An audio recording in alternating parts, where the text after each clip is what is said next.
Hi,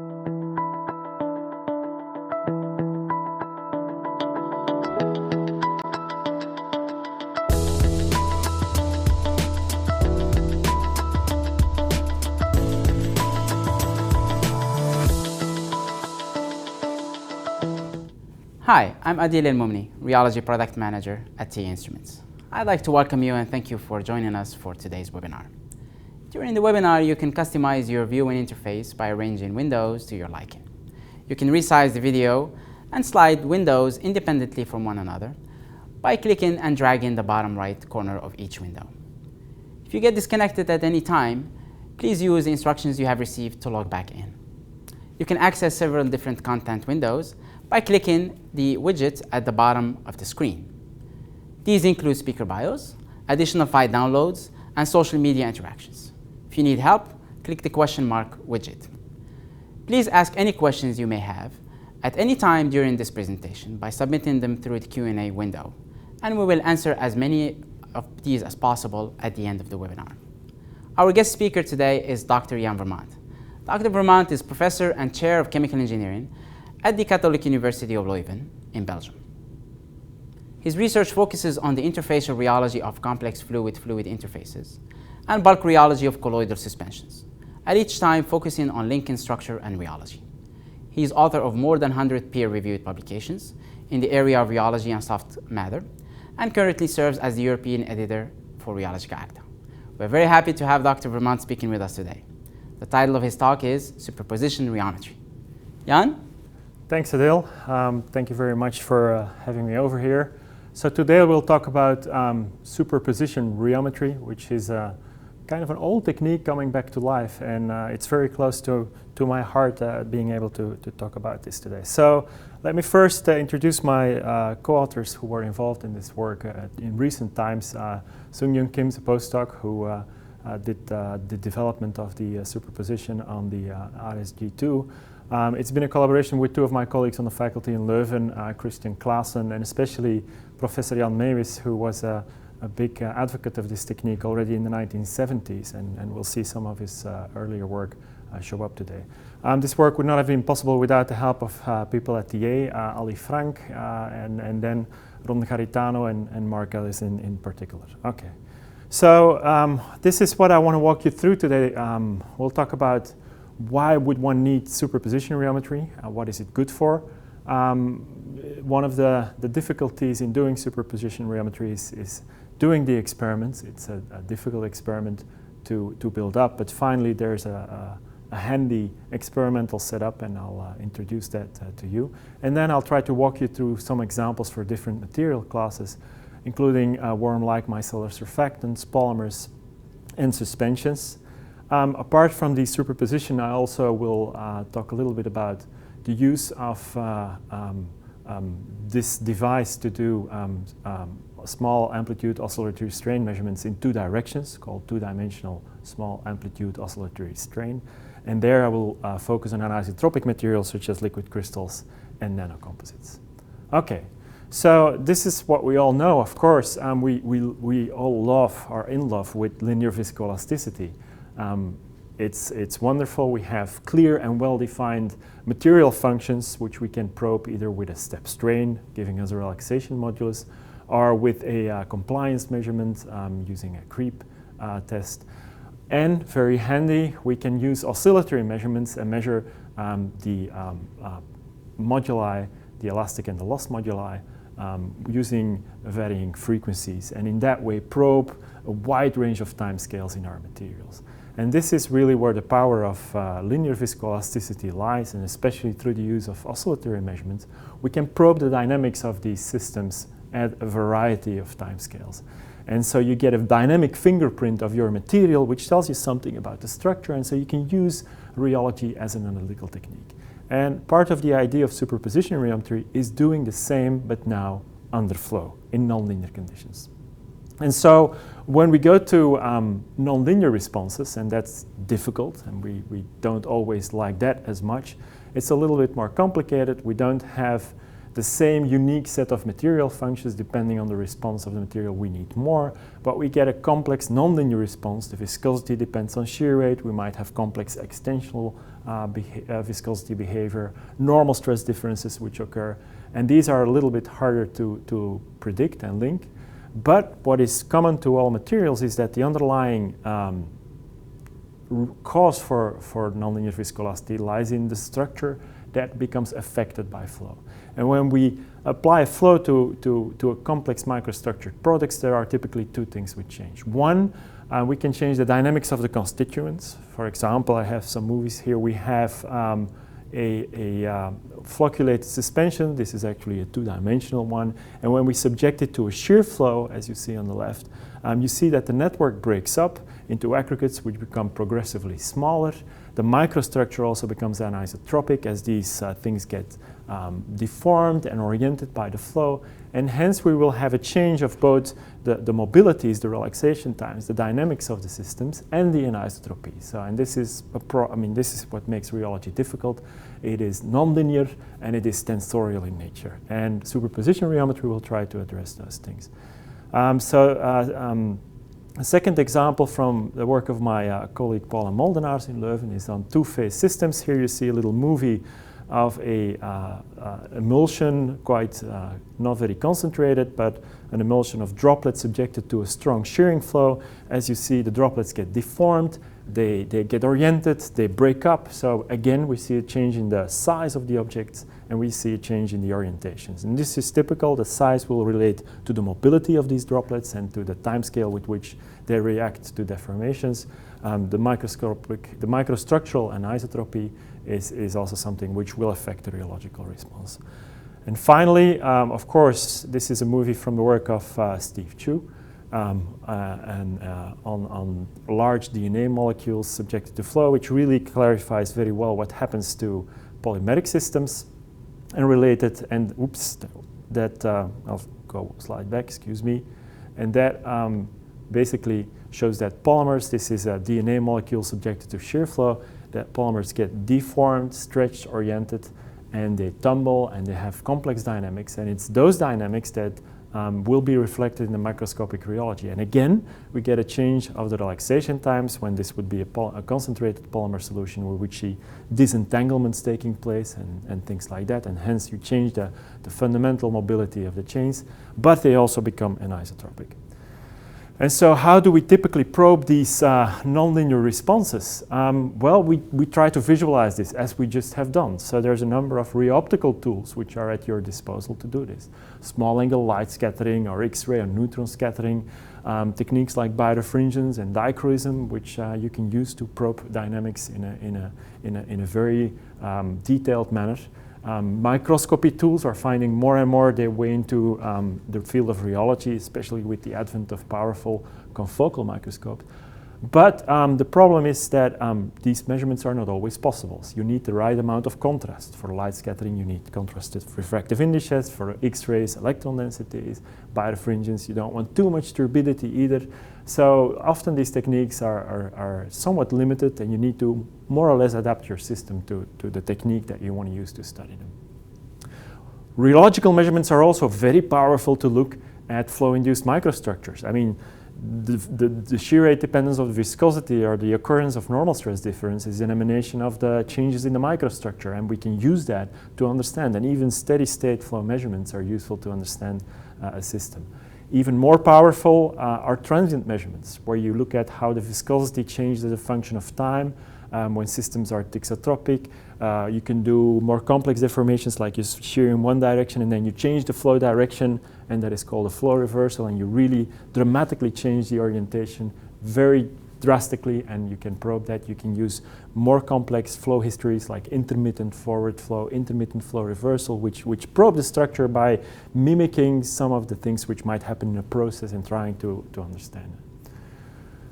They are wonderful, but they of course are sometimes hard to interpret, because viscosity is an integral over all relaxation times, all length scales, all time scales. The instantaneous stress gets determined by everything, all length scales that are present in your material. Recently, there's been a fair amount of what are called large amplitude oscillatory shear measurements, where people take the small strain measurements now into a regime where the deformations become large and you enter the nonlinear regime. And this is nice. You can very sensitively probe how you enter the nonlinear regime, and by varying frequency, and this is really the big key, you can probe different relaxation times. However, the disadvantage of LAOS is that it's, for a material, a relatively complex deformation history. You get acceleration, deceleration, and it's not the same as a steady state flow. So you look at the onset of nonlinearity with a magnification glass, and you try to understand how the material becomes nonlinear. Techniques that I'm going to talk about today are the superposition techniques, which take another approach. You will put the material into a nonlinear state by a very strong main steady state flow, and then you will probe the response by using a small strain superposed flow, either orthogonal, and then we talk about orthogonal superposition, or parallel, and then we talk about parallel superposition to the flow. We keep the advantage that we can vary frequency and hence go from very slow dynamics to very fast dynamics, and we can really see the spectral effects. How do the different relaxation times individually get changed? And this is really the power of superposition rheology. So to get a closer look into that, we'll have to show you some equations, very simple. There will be a few slides with painful equations.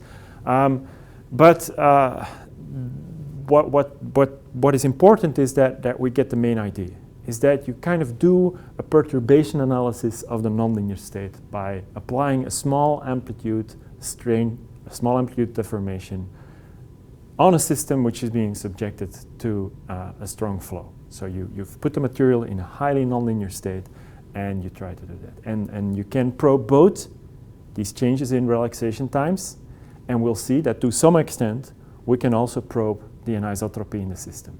So the two things in the microstructure which were important for governing the nonlinear response. Okay, so what I have here are the slides for the equations for the kinematics. So I've lumped everything together. So we have a geometry with two plates. We're moving in the one direction, right? The main flow is a steady flow in the one direction, and then we can superimpose a perturbation flow, either parallel, right? And this is when in our equations alpha equals 1 and beta equals 0. Or we can move orthogonal. So we shear in one direction and we move orthogonal to the main flow direction. And that is when alpha equals 0 and beta equals 0. So we have the possibility of doing parallel and orthogonal superposition. Now, as you will see, from the equations, in parallel superposition, the main and the perturbed flow appear in the same place in the kinematic equations. So if we use this to calculate deformation tensors or rate of deformation tensors, they will always appear at the same spot in the tensor. And if we make nonlinear models, like a quadratic term of the rate of deformation tensor, these terms will appear together, and they will be it will be very hard to separate the main and the perturbed flow, and we'll see some examples of that. That creates some problems. However, if we do the oscillation orthogonal, the main and the perturbed flow appear in different points of your equations, and when you make nonlinear models, then they don't appear together, and effectively the orthogonal flow is not affected by the main flow, and you can really do a spectral analysis on the flow. Okay. Are these methods readily available? Parallel superposition is now available on most commercial instruments. You can just use a cone and a plate, and you apply a steady shearing motion, and then you superimpose an oscillation. And cone and plate, parallel plate, very easy to do. But there's something like the law of conservation of misery. Experiments that are easy to do are typically hard to analyze, and vice versa. The orthogonal superposition is much nicer conceptually. You separate the two deformation modes, and hence you really get a perturbation spectrum and really probe the nonlinear response. How is the relaxation time spectrum affected? How is the anisotropy affected? But this was difficult to do. I mean, the reason is you're shearing a system at a high rate, so you have a high torque exerted onto your transducer, and at the same time you have to have a very small strain applied orthogonal to it, and that's not easy to do experimentally. So we'll see two things. Again, law of conservation of misery. The physical meaning of the parallel and the orthogonal moduli is not equivalent, and especially the parallel is a little bit difficult to understand. Two, we'll see that doing orthogonal measurements has been difficult so far, but there's hope coming. So if we again walk through two slides with equations here, the first equation which you see is the general linear viscoelastic model, an integral form. Your stress at any instant of time is determined by the deformation, which is expressed here as C minus 1 minus the isotropic tensor, which is the deformation.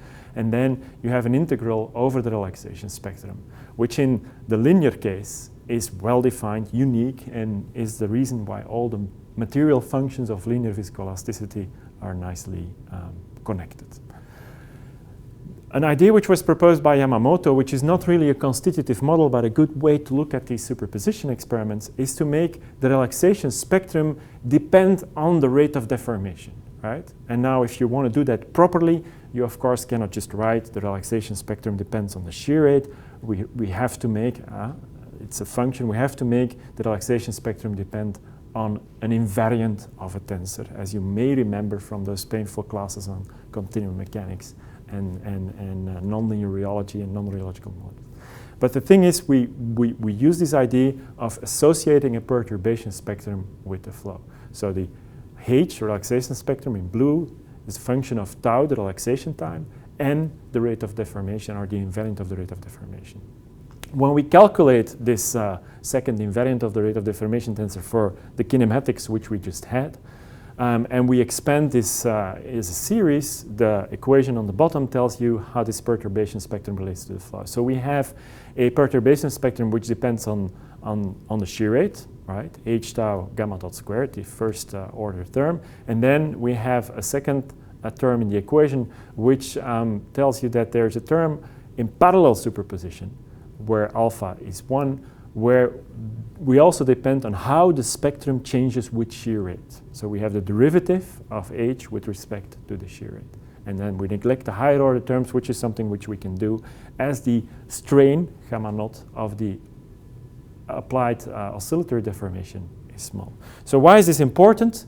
Well, if we look at the predictions for example, for the in-phase part of the parallel modulus, you see that you get a rather complex expression. The first term is the usual term. Your modulus depends on the relaxation spectrum. But the second term is that it also depends on how the spectrum varies with shear rate. This is because the parallel and the main flow are coupled. And so you're accelerating, decelerating at the same time. And so this term shows up. Now, typically the relaxation spectrum will decrease with shear rate. You are, for example, disentangling a polymer. You make it more liquid. So this derivative will be negative. And so this modulus can even become negative.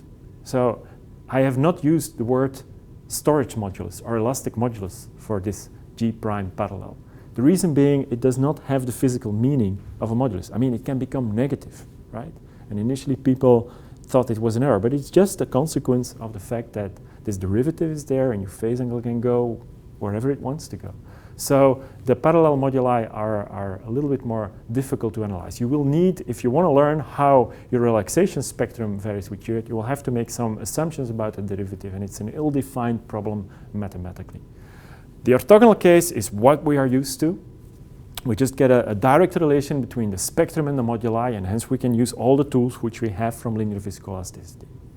And this is why orthogonal superposition is very worthwhile. And you may wonder why haven't we used it before, right? And that brings me to the second part of the presentation, and it is that it's not easy to do. And we'll go to the experimental setup. And it's always nice to see a bit of history. So on your left, you see the first device that was built. This was in the group of Professor Roger Tanner in Australia. The first device was built by Simmons in 1966. So this was before I was born. So it's showing you that this is not a new technique. The idea has been around, but it was really a very delicate mechanical instrument. So on the top of the device, you see a motor, electromagnet, which was able to drive the motion. And then there was a small actual vibrator that could apply small strain deformations. And on the bottom, there was a flow cell, which was a double wall cuvette, which was open at the bottom. So material was able to flow out. The reason for that was to avoid building a pump. Because if you just move it, actually you really build a pump. I mean, you can use that to your advantage, but it's a difficult thing to do.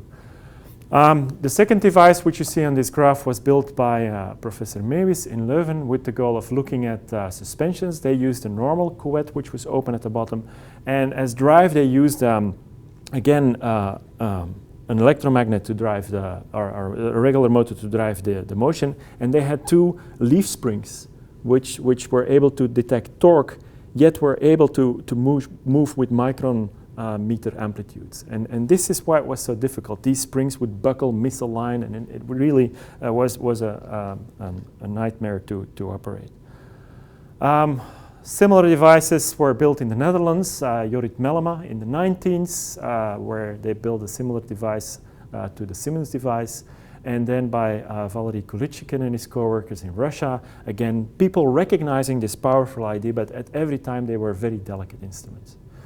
So two aspects were important in all these devices. One, you're subjecting your motor to torque, right? So there's a large torque, and nevertheless, so you need stiffness in your bearings, but at the same time you want motions which are very, very small. And this is really a challenge. The drive needs to be very rigid for torque, yet be able to do small strain oscillations orthogonal. The second thing is the flow cell. You want a flow cell that is handy to use. You want to avoid building a pump, a piston, and so you need something which generates a well-defined flow field. And these are the two challenges which we had to address. The idea which we had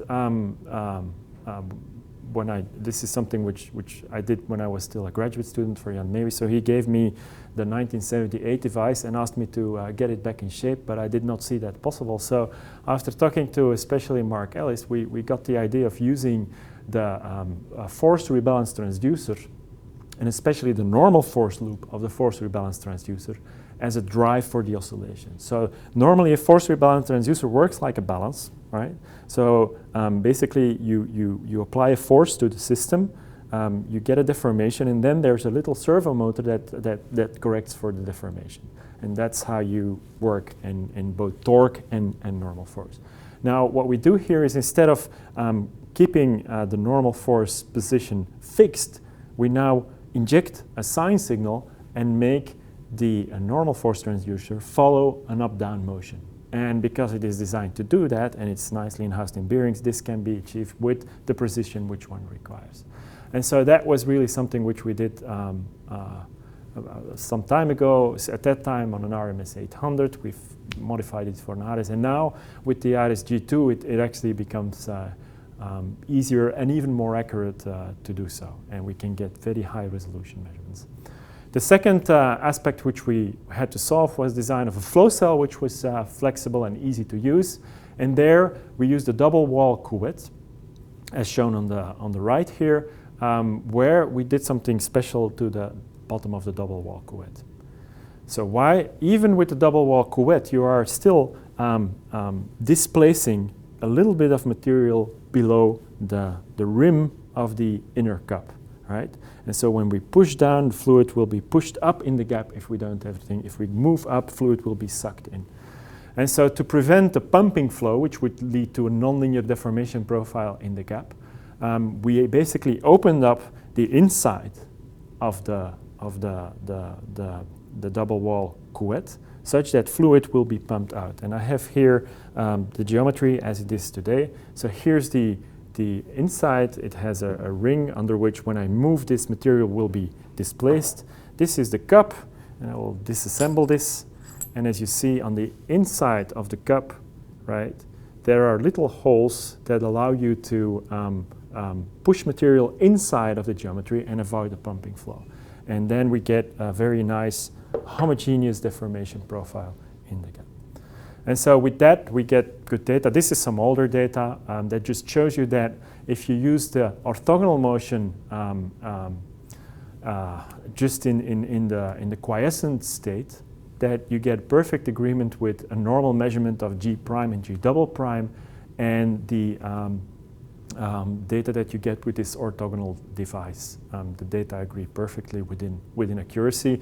Here you see here data for a polymer solution at high molecular weight, polyisobutylene in a good solvent for this, and you get a broad distribution of relaxation spectrum, relaxation times, and the metals agree. Okay, so with this we have a new tool. We can do the superposition on an RSG2 rheometer with a well-designed flow cell, and so we really have access now to doing these difficult measurements in a very easy way. We can vary the strain, we can do everything that you should do in a normal rheology measurement. We get a frequency range which is about the same as a standard rheometer, and hence we can really use now superposition to go through flow. And I'll give some examples of different material classes. The first one is a worm-like micellar surfactant. And this is the work of Sung-Jung and was with my colleagues in Leuven.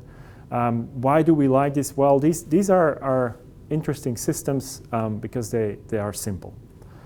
So this is a worm-like micellar system. It's cetylpyridium chloride with some sodium silicitate and some salt in DI water. Very simple surfactant solution, worm-like micellar. So the micelles, the surfactants, assemble into worm-like micelles, and they're like living polymers. And the beautiful thing is that they are at rest, they are essentially Maxwell fluids. They have one dominant relaxation time. As you can see on the left, this is a measurement of G prime and G double prime as a function of frequency. And you see that you really get, at low frequencies, really a predominant relaxation time, one relaxation time which dominates. And there are theoretical predictions by Mike Gates and co-workers and explaining you why this works. And they said that basically you have one relaxation time because these are micelles which can reptate, but they can also break and reform. And when the break and reforming is much faster than the reptation, then you get a single relaxation time, and this can be predicted easily. When they are subjected to flow, you get a shear thinning in the viscosity, and so the question you may ask is, okay, what happens under flow? I expect the relaxation time to decrease, and Gates proposed that the breakup time of these micelles was not affected by flow. Basically, when they broke, I mean, the main flow did not perturb the probability of these chains reattaching, but it's mainly the reptation motion which is affected, and we would like to investigate if that is true. Right? And so we'll look at this system, linear data, nonlinear data, to see what happens during flow. All right. Here you see the orthogonal moduli. So now we are applying in our double wall couette and main shear flow, and we're oscillating orthogonal to it, and we vary the shear rate, and then at each shear rate we do a frequency sweep, and we measure the modulus as a function of frequency, and the results are shown here on your left. And so we see that at rest we get fortunately agreement with the linear viscoelasticity data, but as the main shear rate is increased, we see that the moduli decrease, which is what we expect. Viscosity goes down, it's a shear thinning liquid, we expect something to happen. But we see two things. One, the entire spectrum changes, both at low and high frequencies. So there's really a decrease of the entire spectrum. And so we get limiting behavior at low frequency, so it's still Maxwell-like, predominantly one relaxation time. We find the limiting behavior for G prime, quadratic in frequency. We find the limiting behavior for G double prime, linear. So we really see that this is reflecting the perturbation spectrum nature. We're really probing a spectral response as we would expect it to be. What I did not expect when we did these measurements is that we get a decrease of the high frequency modulus. So we try to look a little bit more in detail.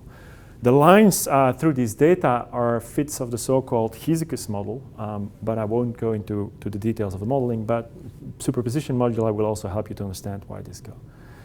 This is to show you that the parallel superposition data, which are shown here, are a little bit more complicated. We don't get limiting behavior at all shear rates, so they don't have the classical meaning of linear linearized viscoelastic moduli. The model even predicts negative moduli. We did not experimentally investigate that, but that has been shown previously. However, at high frequencies, we see the same trend. And for example, the plateau modulus nicely decreases. And so what I want to do now is show you how you can use that.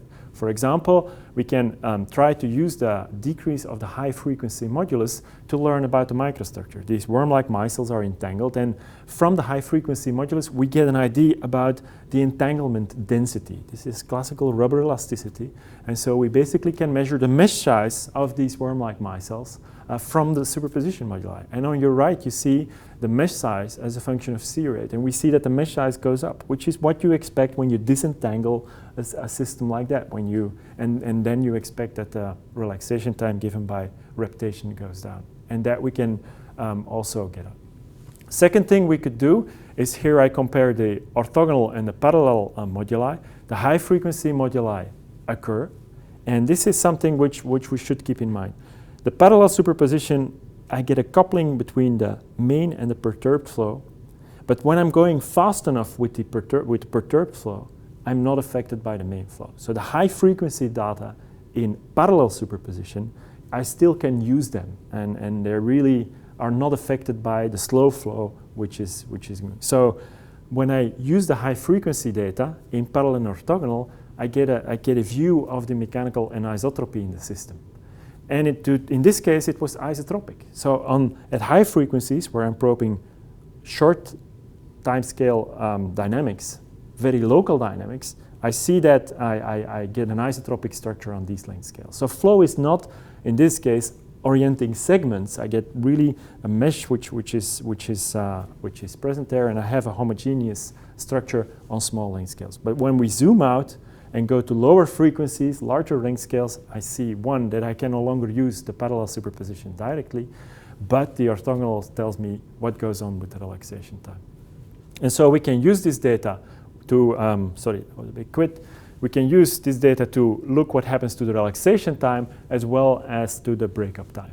And we can directly assess the assumptions of the model made by Cates many, many years ago, and we can look at what happens to the breakup time or what happens to the relaxation time. When we see that effectively the relaxation time as a whole, as we obtain it from the superposition measurements, decreases as a function of shear rate. The breakup time, which we get at high frequencies, is not affected by flow. So it's really the reptation time which is changing, and we can directly probe that. And that was so far something which was not yet possible. So if we look at a worm-like micellar fluid, simple Maxwellian fluid, you see that nevertheless the superposition rheometry gives you access to the internal structure, gives you access to the microstructural anisotropy. I have not commented on that in detail, and gives you access to the relaxation times under flow. And you can use them to assess models, to think about the microstructure, to think about how they go. Okay. Let's go to a second example, some older data. This is what also Roger Tanner and Simmons worked on, some data from Jan Meeuwis, etc., that we've been doing. And so basically there we'll see what happens. So this is the orthogonal moduli from the data from Simmons in 1966. Beautiful data if you really appreciate the quality of the device which they built. Here you see the modulus as a function of frequency for different main flow rates. And we see here that this is a broad spectrum material, has a lot of relaxation times. We have very gradual evolution of the moduli, and we see how flow basically decreases and affects mainly the slow relaxation modes. And this can be even for another type. Again, here's another polymer solution. This is the PIB in Decalin system we introduced previously. We have here linear viscoelastic data, G prime, G double prime is a function of frequency. Broad distribution of relaxation times, probably polydispersed material. We see on the right the normal stress differences and the first normal stress differences and the shear thinning behavior. And we can try to understand where this comes from. Again, when we do superposition, this is the orthogonal data. We have G prime as a function of frequency, G double prime as a function of frequency, orthogonal. And you really see that the structure liquefies under flow. You lose elasticity, and you directly see that. And you can really probe what happens to the system. The red lines are fits to a KB-KZ type model which I won't go into today. But again, you can use these to assess models to see how good they work and also probe their physical meaning. I mean, how do they affect the relaxation times under flow? And so we see that this becomes liquid. And so here you can really see what superposition is giving you in addition to other types of measurements. And we'll come back to that for when we talk about suspensions. Here you see the storage modulus and the loss modulus under flow as a function of the main shear rate. We see at a given frequency that G prime decreases most. That's the bottom graph. G double prime decreases less. So if we think in terms of stress decomposition, this material, it's mainly the elastic contribution to the stress that is decreasing more rapidly than the viscous contribution to the stress. And so we're really separating the elastic and viscous contributions, but now during flow. And so you can really understand or try to understand what is causing the stress in this system. And so that's also a very nice feature of the superposition rheology, that you decompose under flow the contributions to the stress, and you can interrogate the structure. Parallel data, I won't say much about that. They are more complicated. You can calculate the parallel data from the orthogonal data, etc. So you can check for internal consistency of your data, and the two techniques complement. Here's another polymer solution, which is was a very nice candidate for superposition. This is so-called associative polymer. So instead of having simple polymer chains, we now have polymer chains with stickers onto them. And in that case, the change of relaxation mechanisms by flow is a little bit more complicated. In a simple polymer solution, you basically liquefy the structure, you disentangle the structure, so your elastic contributions go down, your spectrum changes. But in these associative polymer systems, you actually, these stickers can be between different chains, or they can be in between one chain. And as you de-glue a sticker, it wants to go somewhere else. So you could go from inter to intramolecular associations. And the superposition rheometry allows you to probe that directly. So what I've shown here is the data we got for a Hure associative polymer solution. So stickers all along the chain, commercial system. This was work with Bob Butera at DuPont, where the superposition shows you now that, again, at low frequencies, as the shear rate increases, your moduli decrease. You're disentangling, right? That still happens. But at high frequencies now, the high frequency moduli come up. Because we get these associations inter, and you're speeding up chain dynamics by creating these intermolecular or these intramolecular associations. And that is something insight which cannot be provided from any other method. And this will be reflected in the viscosity. You might get some mild shear thickening, because of course viscosity is an integral over the relaxation spectrum.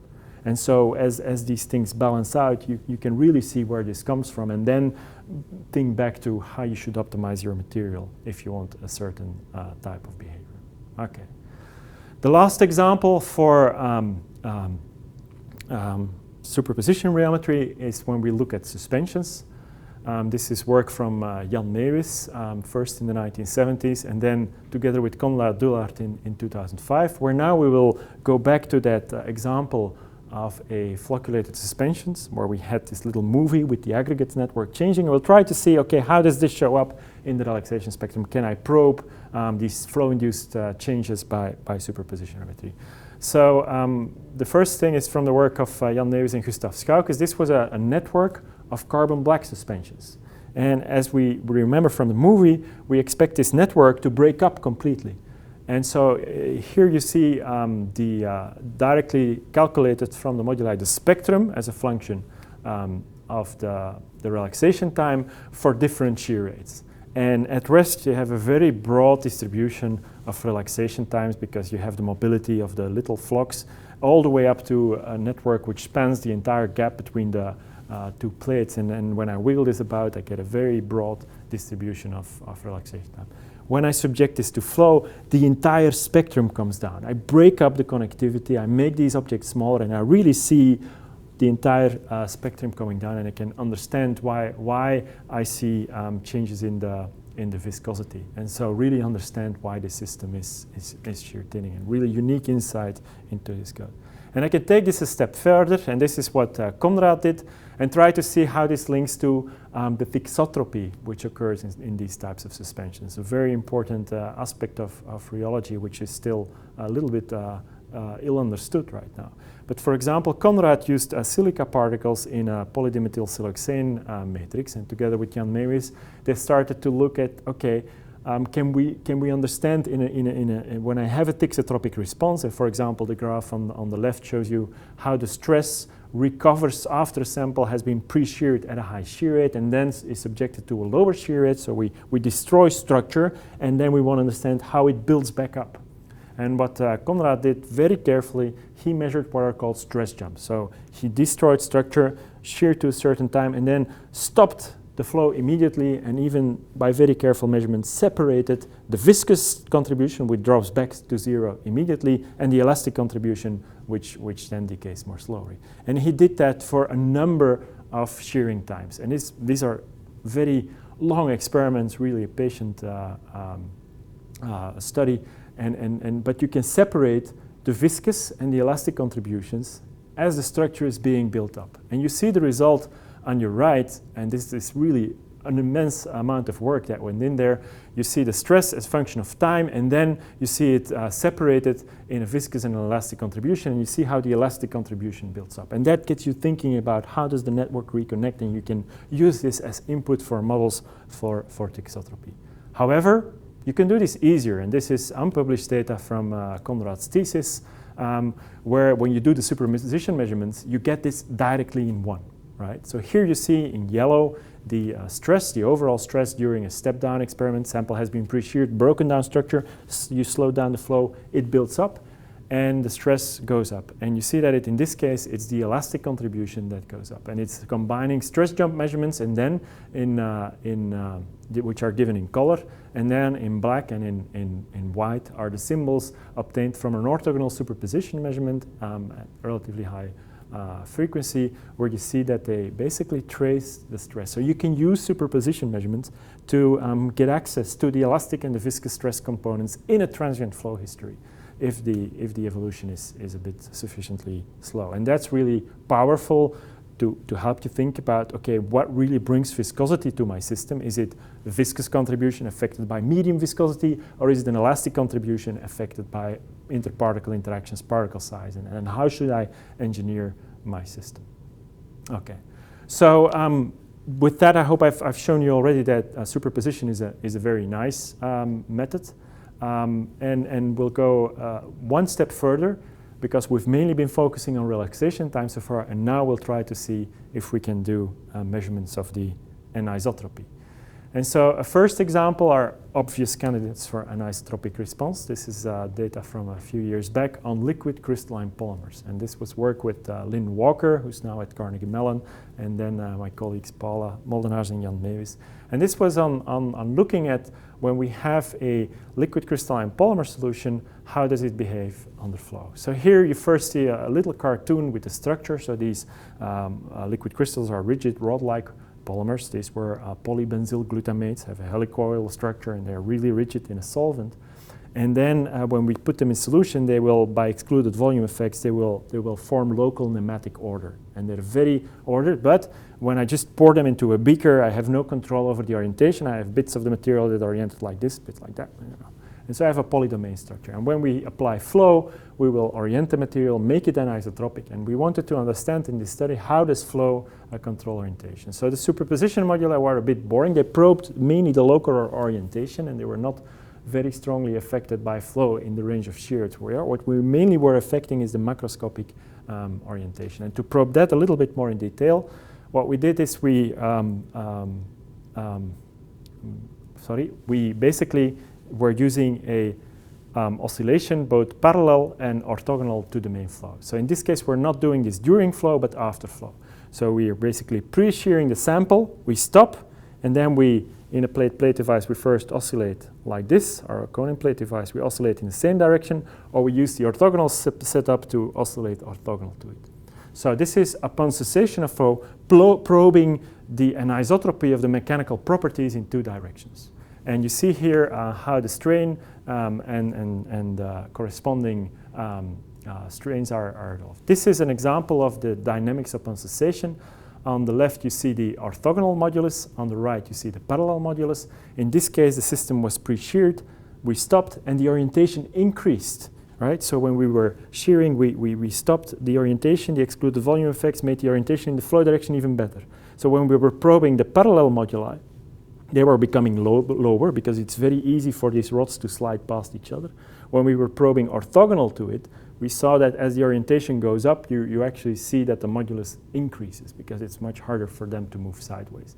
So on your left, you see that as a function of pre-shear rate, the structure build-up, the orientation as a function of time, could be probed by the orthogonal direction, and the opposite trend was observed in the parallel direction. So the material was orienting more as you stop the flow, which could have had practical implications. If you process a liquid crystalline polymer and you want the order, you might just wait for this material in the quiescent conditions, and you pre-shear it, you stop, and you allow the orientation to improve even by annealing of defects and domain structure.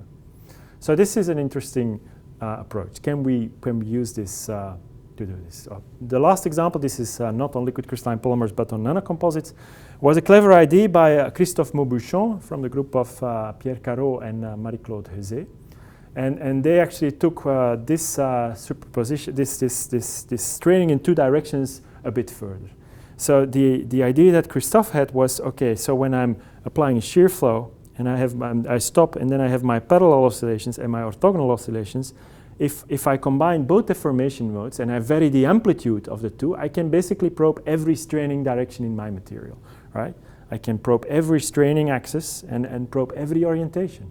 And that was the idea. And he even went a step further and said, if I allow for a phase shift between my main and orthogonal direction, I can basically probe every straining direction in a single period of oscillation, and hence really get the two-dimensional moduli as a function of position. And here you see some results where they calibrate this for a Newtonian material. On the left you see the strain, the parallel strain, the orthogonal strain, and there's a phase lag between the two, and you hence get a complex deformation mode. And you can probe every straining direction inside your sample and really get the two-dimensional modulus. And again, this is difficult to do under flow because the parallel motions are coupled to the main flow, and hence this would be very complicated to analyze, but it's extremely powerful upon cessation of flow. For example, they used a nanocomposite, and here they looked, this is a organoclay, a closide sample in a viscous matrix called polybutene, and they pre-sheared it, and then they looked at, okay, if I pre-shear this, you expect these organoclays, these platelets to orient and the whole structure to become anisotropic. And so they could, as a function of the previous shear rate, probe the two-dimensional anisotropy. And so you see, especially the plot on the right gives you the stress amplitude in the different directions for different previous shear rates. And you really see that you get a fingerprint of the mechanical anisotropy that is embedded in your sample, and that really is something which is unique and inaccessible by other methods. And you can probe the flow history dependence and what is left of orientation in your sample. In this case, the orientation, the anisotropy gets locked in because the clays are oriented and the tectoids are oriented, but then the network rebuilds and locks in the orientation. And this, of course, is extremely important for when you are processing, for example, nanocomposites. You can interrogate the flow history dependence, and I believe this to be a technique which has a lot of potential as well for thixotropic materials in general. Okay, so with that, I would like to come to my conclusions. I think superposition rheometry is an old technique which is now becoming available and has some huge potential, and I'm happy to see it finally come. It has a large potential for understanding the nature of the nonlinear stress response. It really allows you to interrogate the material, separate the stresses, the viscous and elastic parts, look, and this is really the power at each individual relaxation time and how it's affected by the main flow. And you can think about modeling, you think about the underlying microstructure. The two-dimensional small amplitude oscillatory strain really gives you a viewpoint of the anisotropy, and these are really new possibilities for investigating materials. As my voice is giving out, I think this is where we'll end.